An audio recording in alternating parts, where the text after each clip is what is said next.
everybody, it's Cam for Tech and today we have a review for you guys. This is a review of the Pre3, the HP Pre3. This is a phone that was supposed to come out in the summer and for AT&T and around the world, and it was never released in a lot of the world. It was released in parts of Europe, but never released in the US and many other parts of Europe and other parts of the world. If you've probably heard, HP has killed webOS. They bought webOS a little over a year ago, and they released the touchpad, the Veer, and they were supposed to release the HP Pre3. Unfortunately, they killed it before it ever came out. So this phone is not available on the market, but I will still be doing a review for you guys today because you can find them on eBay if you look hard enough. So without any further ado, let's jump into this review of the HP Pre3. So we can just take a quick look around the device first. You can see on the front we have a 3.7-inch display there, or 6-inch display. They were saying a couple different things. I think it's actually 3.58 inches. Anyway, so that's the screen right on the front there. Looks pretty good.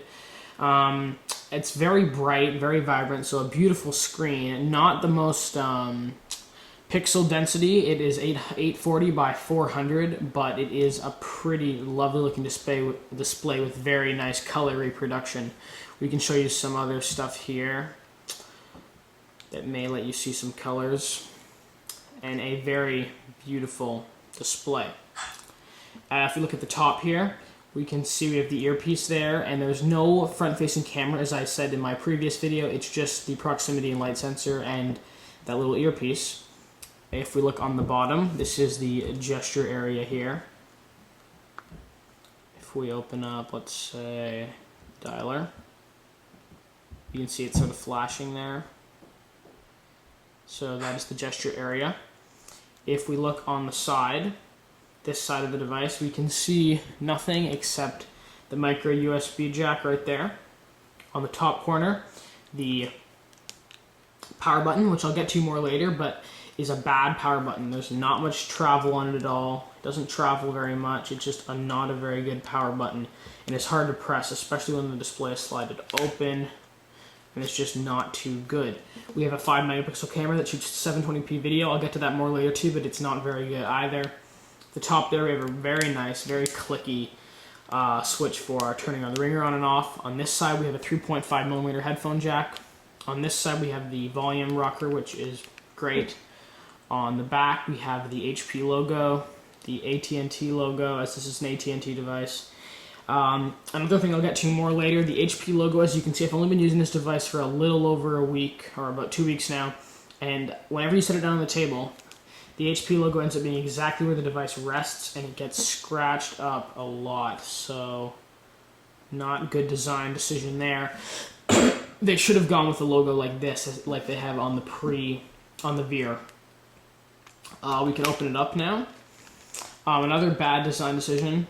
It's very hard to open, but not impossible. Oh, the battery just came out. Not good. So we can just see inside there, there's no micro SD slot, but I do have my SIM card right there. The battery here is 1230 milliamp hours. Nothing too impressive whatsoever. You can see here is the back, which is a nice matte feel. It is the touchstone back that you need to use the touchstone charging on. We will just put that back on now and jump right into the review. And there we go. I will start starting up. It does take quite a long time to start up, but you can at least see the HP logo right there as it starts up. So let's start talking about what this device has going for it and what it really doesn't. This device was really like more of a device that was meant to come out a long time before it did. It was meant to come out, Palm was probably working on this before they even got bought by HP, and it really is a device of probably last year. It's really not up to snuffs for 2011. So that is definitely an important thing to think about. The other thing to think about is It is incredibly similar to the original Pre. You can see there is the original Pre, and this is the new Pre3. They just have not changed the design. Like you'd expect they would go for a different design, but they've just stuck with the exact same design. That's not to say it's bad, because the original Pre-design was something that some people liked, some people different. It was very small. It was, you know, had everything here. And the Pre3 is sort of like the perfect, it's like the very improved design. Like it's big enough, it has a much better keyboard, has a bigger screen. It's like the improved version of the original. So from a perspective of, you know, which device, this is like the super good original Pre-design, completely redesigned. You can see right there it is pretty thick, because it does have that sliding keyboard, and Palm has always gone for that sort of pebble design, and this device is very much like a pebble. It sort of just fits in. It's even smoother than this one. This one's sort of like flat on the sides. This one is very nice and smooth. Anyway, we can see the device is started back up, so we can give you a quick software overview and just go through webOS here. You can see to bring up your launcher, you can swipe up like so. And I have multiple launcher pages that you can go through. My main applications page, my tech news page, my progs, which is a riff on an Engadget joke from a year ago or so. Extras and preferences are all in here. So everything's there. You can see at the bottom I've got my top 4 applications as well as the launcher button. So if you don't know how webOS works, we can just do a quick thing. We'll open up the dialer, we'll open up, let's say, Engadget, into the web browser, we'll open up the email client, we'll open up gallery, open up music. So there we go. We have 5 applications open. And they're all in these things called cards. So you can now, as a webOS 2.0 and above, you can stack your cards up. So if you want to have certain cards that are together, all kept in one spot, you can do so. So now that's one stack, and you could throw one away, go into one. You can go into the mailboxes here. You can see somebody just commented on one of my videos, and they're just talking about that there. See, they're complaining on my Samsung Galaxy S2 review. You can see I just got a new email, so it pinged down there. This is the way notifications work on webOS. You can just touch that, and Brett is saying something, so that is good. If I want, I could just open that up. So there we go, very good. I can just swipe that away. I can go into here. You can read on Engadget. The web browser is not super good, but it is pretty good. So not an amazing web browser, but a pretty good one.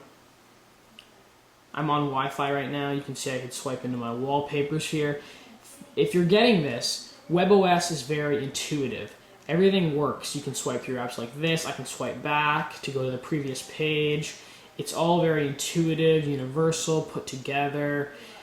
If you are a person who really loves webOS, I'm not going to blame you, because this is an incredible design paradigm. And why a lot of people are so mad is because webOS was just so beautiful, so well executed, so well done. You can see there's the just type interface. I could say there's like a couple new features here, so I can start typing. I want a note, right? Hi, how are you?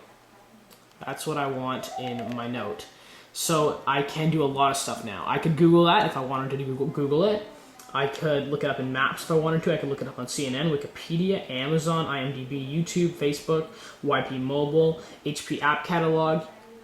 I could, here are the quick actions. I could add it to a memo, send an email with that text in it, make a new task with that. I can update my Facebook status from there, have a new message to somebody from there, a new calendar event. It is very, very customizable and very intuitive. Basically, you can do all the customizing here, but basically what you can do is you can have your phone just sitting on a desk, and you can take it out of your pocket, swipe it up, and go, okay, I want to send an email to so-and-so, type it all down, swipe over here, do new email, You'll swipe up and click send. All that, I just sent an email. It's incredibly intuitive to just work with it. And that is a nice feature of webOS. So there's lots of webOS features. I may do another video just showing more of the webOS and how it works, but webOS is an incredible interface, and just incredibly well done. So let's talk about this device more particularly now. We can open up my Memos app because I'd like to show you guys my thoughts on the device. I have put right here my pros and my cons. So webOS is very intuitive, and it has always been intuitive, and I love the webOS interface. It's always been an intuitive interface, and it still is. The screen is beautiful and vivid, as I've already said. Hardware and keyboard aren't bad. The keyboard is actually surprisingly good. I really like the keyboard. You can just type on it. It's a surprisingly good keyboard considering, and it is a massive improvement over this, and I do not mind typing on it. Also, the screen, as I've said, is bright, vivid, and beautiful. And the battery life is pretty good too. I can get through an entire day on this device. For example, I'll wake up in the morning at around 7:30. I get ready for school. I'll go to school all day. I will pull 3 email accounts or 4 email accounts. I'll use Twitter. I'll text message my friends. I'll do web browsing. I'll read Engadget. I'll read This Is My Next. I will do emailing, just work, just using my phone throughout the entire day. And I'll get home at around, let's say 3:30. And my phone still has 20% or 25% battery left. So in my opinion, very good battery performance. So those are some of the great things about it. Everything else is pretty bad. So this device will never be released and is very hard to find. I found this on eBay for $299 unlocked from a guy that bought it from an HP employee. That was very lucky. I found other people's paying upwards of $600 or $700 for them, so I found a really good price. App selection ecosystem was bad, is now dead. There is no app, no app selection on here. Here are some apps I've downloaded. The games are horrible. The applications are from the pre-days. These apps, like Flickster, Stitcher, these were written for the original pre, and they're so bad. A lot of the games, like this one called Critical Mass, which is actually a pretty fun game, does not even scale to the screen properly. See how it's just sort of not even going to the screen properly? So these apps and games are old, not well done, and definitely just a horrible app ecosystem. There's some design and fit and finish issues, as I said. The back's not well, like this is sort of a messed up thing. This corner button is not very well done. The back, taking off the back is not very well done, so that's pretty bad design and fit and finish issues. Camera and video capture, I posted my video, I'll post my camera pictures. There'll be a link in the description to go check them out on my website. Are just subpar, not very good camera performance, not very good video performance. Pretty pathetic there. Performance issues, like web browsing can be pretty slow sometimes. Having a ton of apps open is not always the best. It's okay, just not exceptional. So minor performance issues, as I said. The bottom line on this device is, if you really love webOS, you'll be able to use this as a daily driver. For most people, you will not be able to use this as a daily driver. But if you're somebody who likes smartphones, sort of a collector kind of person, and you want something that's pretty cool and you can find a good price, this is a cool phone to have. This is something that you'll look back on and say, webOS had it in it. It was a good OS. It never got the chance. 6.8 out of 10, can for Titania. I'll see you guys in the next video. Bye.